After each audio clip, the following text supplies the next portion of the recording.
long ago, in a dense forest where trees touched the clouds and the river sang day and night, lived a tortoise named Kambu.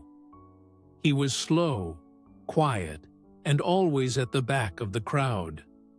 The deer mocked his heavy steps, the monkeys teased him, and the birds laughed. Look at Kambu. By the time he reaches the river, the sun has already set.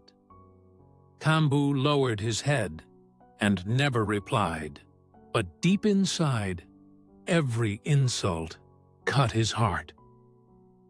One summer, the sky turned dry. No clouds, no rain, only burning sun. The mighty river that once danced through the forest slowly shrank into patches of cracked earth. The fish gasped for air. Birds flew miles searching for drops, and animals grew weaker each day. The forest gathered in fear. If the river does not return, we will all perish, roared the lion, the king of the forest. But no one had an answer. That night, while Kambu rested under a fig tree, he had a dream. The river spirit appeared, glowing like water under the moon. She said softly, "The river has gone to sleep deep inside the mountain. Only one with patience and endurance can carry it back. Kambu, it is you." The tortoise awoke, trembling. "Me? But I am the weakest, the slowest. How can I carry a river?" Yet something inside him whispered, "Try." The next morning, while the animals complained of thirst, Kambu began walking toward the mountain. The monkeys laughed from the trees. By the time he returns, the drought will last 10 years. The jackals whispered, "He will collapse before reaching the hill." But Kambu kept moving.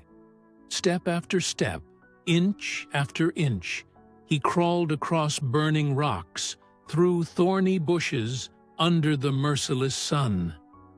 His shell grew hot, his feet bled, but his spirit didn't break. After many days, he reached the mountain cave. Inside, he found a secret pool of clear, shining water, the river asleep. The river spirit appeared again and said, "If you truly wish to save your forest, let me fill your shell. But beware, the weight will test every bone in your body." Kambu bowed his head.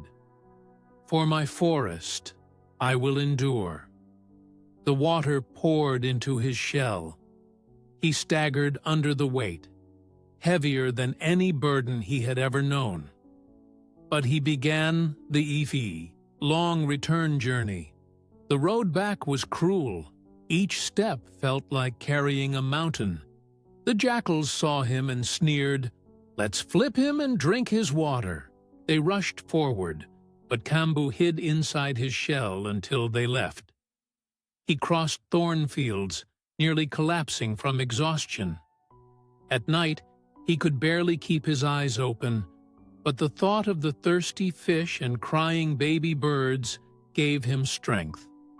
One more step for them.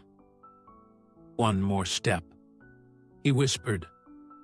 Finally, after weeks, Kambu reached the dry riverbed.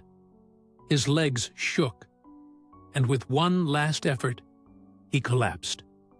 The water from his shell spilled out, first as a trickle, then a stream, then a roaring flood. The river woke again, rushing joyfully through the forest. The fish leapt, the trees drank deeply, and the birds filled the sky with song. The animals gathered around and cried, "Kambu saved us." The slowest became the strongest. The lion bowed his head and said, "Patience and courage have done what pride and speed could not." Kambu lifted his head proudly for the first time. He realized his slowness was not a weakness. It was his gift. He could endure what others could not. From that day on, no one mocked the tortoise again. And whenever the river flowed, the forest remembered. It was carried back by the one they once called useless. Friends, never measure your worth by others' speed or beauty. Every being has a strength hidden inside. Patience, persistence, and endurance can achieve what pride and talent cannot. So, don't give up just because the world mocks you. Your time to shine will come, and when it does, it may save everyone.